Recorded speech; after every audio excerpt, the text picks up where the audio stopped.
നിലവിൽ നമുക്ക് കിട്ടിയിരിക്കുന്ന പ്രാഥമികമായ വിവരം ഒരാൾ മരണപ്പെട്ടു ദുരന്തത്തിൽ. 7 പേര് ആശുപത്രിയിലാണ്, 7 പേര് മിസ്സിംഗ് ആണ്, അവരെ കാണാതായിട്ടുണ്ട്. അപ്പോൾ ആദ്യം തന്നെ മീനങ്ങാടിയിൽ നിന്നുള്ള നമ്മുടെ ഫോഴ്സ് അവിടെ എത്തിച്ചേർന്നിട്ടുണ്ട്. കോഴിക്കോട് നിന്നുള്ള ഫോഴ്സ് കൂടി എത്തിച്ചേരും. പോലീസും ഫയർഫോഴ്സും അടക്കമുള്ള സംസ്ഥാന പോലീസിന്റെ സംവിധാനങ്ങളെല്ലാം ഉണ്ട്.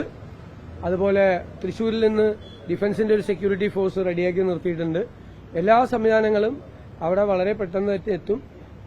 ഇത് മുൻകൂട്ടി ഈ മണ്ണ് നീക്കം ചെയ്യണം എന്ന് ആവശ്യപ്പെട്ടിട്ടുള്ളതായിരുന്നു.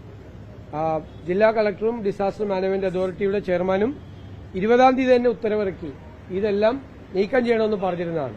PWD മന്ത്രി യോഗം ചേർന്ന് ഇത് അടിയന്തരമായി നീക്കം ചെയ്യണം എന്ന് കോൺട്രാക്ടർമാരെ അറിയിച്ചിട്ടുള്ളതായിരുന്നു നേരത്തെ തന്നെ. പക്ഷെ അവര് അതിന്റെ കരാറുകാര് ഡിസാസ്റ്റർ മാനേജ്മെന്റ് അതോറിറ്റിയുടെയും ജില്ലാ കളക്ടറുടെയും മന്ത്രിയുടെയും നിർദ്ദേശം അവർ പാലിച്ചില്ല. കനത്ത മഴ ഉണ്ടായിരുന്നു എന്നാണ് റിപ്പോർട്ട്. രാവിലെ 225 സെന്റിമീറ്റർ മഴ പെയ്തു എന്നുള്ളതാണ്. ഇപ്പോഴും മഴയുണ്ട്, വലിയ മഴയല്ലെങ്കിലും രക്ഷാപ്രവർത്തനത്തിന് പ്രയാസം ഉണ്ടാക്കുന്ന തരത്തിലുള്ള മഴയുണ്ട്. ഇതൊരു ചെളി കലർന്ന മണ്ണാണ്. അവിടുത്തെ മണ്ണിന്റെ ഘടന വളരെ വ്യത്യാസമാണ്. അതിങ്ങനെ സ്ക്രാപ്പ് ചെയ്താണ് വെച്ചിരുന്നത്. അത് നിലനിൽക്കുന്നതല്ല എന്ന് ഡിസാസ്റ്റർ മാനേജ്മെന്റ് അതോറിറ്റി അവിടെ പോയി തന്നെ കണ്ടു പരിശോധിച്ച് ബന്ധപ്പെട്ടവർക്ക് അവിടെ ആവശ്യപ്പെട്ടിരുന്നതാണ്. ഒരു കരാറുകാരാണ് അത് നീക്കം ചെയ്യാറുള്ളത്. എന്തായാലും വളരെ ദൌർഭാഗ്യകരമായ ദുരന്തമാണ്. ദുരന്തത്തിൽപ്പെട്ടവരെ രക്ഷപ്പെടുത്താൻ വേണ്ടിയിട്ടുള്ള ശ്രമങ്ങൾ നടത്തിക്കൊണ്ടിരിക്കുക. അലർട്ടിന്റെ കാര്യത്തിൽ എന്തെങ്കിലും കൺഫ്യൂഷൻ ഉണ്ടായിരുന്നോ? കാരണം കഴിഞ്ഞ ദിവസങ്ങളിൽ അവിടെ യെല്ലോ അലർട്ട് ആയിരുന്നു, പക്ഷേ റെഡ് അലർട്ടിന് സമാനമായ രീതിയിലുള്ള മഴ ലഭിക്കുകയും ചെയ്തു. പക്ഷേ റെഡ് അലർട്ട് പ്രഖ്യാപിച്ചിരുന്നില്ല അവിടെ. യെല്ലോ അലർട്ടാണ് പ്രഖ്യാപിച്ചിട്ടുള്ളത്. അലർട്ടിന്റെ പ്രശ്നമല്ല, മണ്ണ് കൂട്ടിയിട്ടിരിക്കുന്ന മണ്ണ് മാറ്റാത്തതല്ലേ പ്രശ്നം. 225 സെൻട്രൽ ഗവൺമെന്റിന്റെ പോളിസി അനുസരിച്ചിട്ടുള്ള ഇതാണ് ഡിക്ലെയർ ചെയ്തിരിക്കുന്നത്. ഇനി എന്തെങ്കിലും വിശദാംശങ്ങൾ ഉണ്ടെങ്കിൽ നമുക്ക് നോക്കാം. ഇത് പ്രാഥമികമായ വിവരങ്ങളാണ് ഞാൻ പറഞ്ഞത്. പ്രാഥമികമായി കിട്ടിയ ഞാൻ ചോദിക്കട്ടെ, അവിടെ ഈ മണ്ണ് കൂട്ടിയിട്ടിരിക്കുന്നതാണ് പ്രശ്നം. മഴ പെയ്താൽ അത് അപകടത്തിലാകും, അത് അപകടത്തിലേക്ക് പോകും എന്നതും മൺസൂണല്ലേ, പോകുമെന്നും മുൻകൂട്ടി ജില്ലാ കളക്ടർ തന്നെ ഉത്തരവായിട്ട് ഇറക്കിയിട്ടുണ്ടായിരുന്നു. ഉത്തരവിന്റെ കോപ്പി എന്റെ കയ്യിലുണ്ട്. 20-ാം തീയതി തന്നെ ഇറക്കിയതാണ്. പിന്നീട് PWD മിനിസ്റ്റർ പോയിട്ട് അവിടെ യോഗം ചേർന്നതാണ്. അവിടെ റവന്യൂ സെക്രട്ടറി കൂടി പങ്കെടുത്ത യോഗമെല്ലാം നടന്നതാണ്.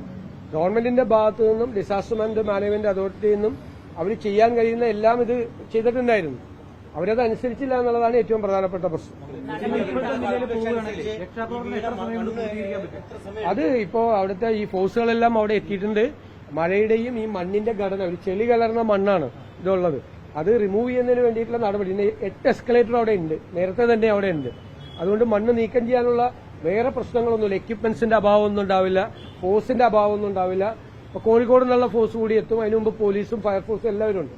അപ്പൊ അത് ട്രെയിൻഡ് ആയിട്ടുള്ള ഫോഴ്സ് തന്നെയാണ് അത് പോയിരിക്കുന്നത്. അവർ എത്രയും പെട്ടെന്ന് നീക്കം ചെയ്യും. പിന്നെ സമയം അല്ല, ഇത് നമ്മൾ ഏത് പദ്ധതി ചെയ്യുമ്പോഴും ആ പദ്ധതിക്ക് ചില സേഫ്റ്റി മെഷേഴ്സ് ഉണ്ട്. ഇപ്പൊ നമുക്ക് ഹൈവേയുടെ കാര്യത്തിൽ നമുക്ക് വലിയ ഉത്കണ്ഠ ഉണ്ടായിരുന്നു. അതുകൊണ്ട് ഹൈവേ അധികൃതരെ നമ്മൾ മൺസൂൺ ആരംഭിക്കുന്നതിന് മുമ്പ് തന്നെ ഗവൺമെന്റ് അറിയിച്ചിട്ടുണ്ടായിരുന്നു. എല്ലാ ജില്ലാ കളക്ടർമാർക്കും നമ്മൾ അതിന്റെ ജില്ലാ കളക്ടർമാരുടെ യോഗം ചേർന്ന് അവർക്ക് നിർദ്ദേശം കൊടുത്തിട്ടുണ്ടായിരുന്നു.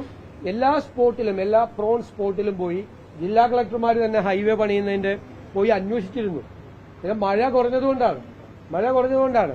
എങ്കിലും ഒരുപാട് സ്ഥലത്ത് ആവശ്യമായിട്ടുള്ള എക്യുപ്മെന്റ്സ് അടക്കമുള്ള സംഭവങ്ങൾ ഹൈവേയുമായി ബന്ധപ്പെട്ട് നമ്മൾ കൊടുത്തിട്ടുണ്ട്. ഹൈവേയുടെ നിർമ്മാണത്തിലും ആവശ്യമായ സേഫ്റ്റി മെഷേഴ്സ് എടുക്കുന്നില്ല എന്നുള്ള പരാതി സർക്കാരിനുണ്ട്. ഇല്ല, അവർ വേറെ ഇൻഫർമേഷൻസ് ഒന്നുമില്ല. നമ്മൾ അത് ആണ് കൂടുതലും ജീവനക്കാർ 7 പേരെയാണ് മിസ്സിംഗ്. അപ്പൊ അവരെ കുറിച്ച് അവര് പണിക്കാരാണ്. അപ്പൊ അവരെ കുറിച്ചുള്ള വിവരങ്ങൾ നമ്മൾ ശേഖരിക്കുന്നേ. ഞാൻ പ്രാഥമികമായ വിവരമാണ് ഞാൻ പറഞ്ഞത്. ബാക്കിയുള്ള വിവരങ്ങൾ ശേഖരിച്ചു വരുന്നു. ഇപ്പൊ 2 മിനിസ്റ്റേഴ്സിനെ ഇപ്പോൾ നമ്മൾ അയക്കുകയാണ് അങ്ങോട്ട്. റവന്യൂ മന്ത്രി അനിൽകുമാറിനെയും വയനാട്ടിൽ നിന്നുള്ള മന്ത്രി ടി സിദ്ദിഖും ഇപ്പോൾ തന്നെ അവർ യാത്ര ചെയ്യിക്കും. അവരുടൻ തന്നെ അവിടെ തന്നെ എത്തിച്ചേർന്ന് ബാക്കിയുള്ള രക്ഷാപ്രവർത്തനങ്ങൾക്ക് നേതൃത്വം കൊടുക്കും. ഇവിടെ മുഖ്യമന്ത്രിയുടെ ഓഫീസും അതുപോലെ ചീഫ് സെക്രട്ടറിയുടെ ഓഫീസും ഡിസാസ്റ്റർ മാനേജ്മെന്റ് അതോറിറ്റിയുടെ ഓഫീസിലും ഇതെല്ലാം ഏകോപിപ്പിക്കുന്നുണ്ട്. എല്ലാ പ്രവർത്തനങ്ങളും ഏകോപിപ്പിക്കുന്നു.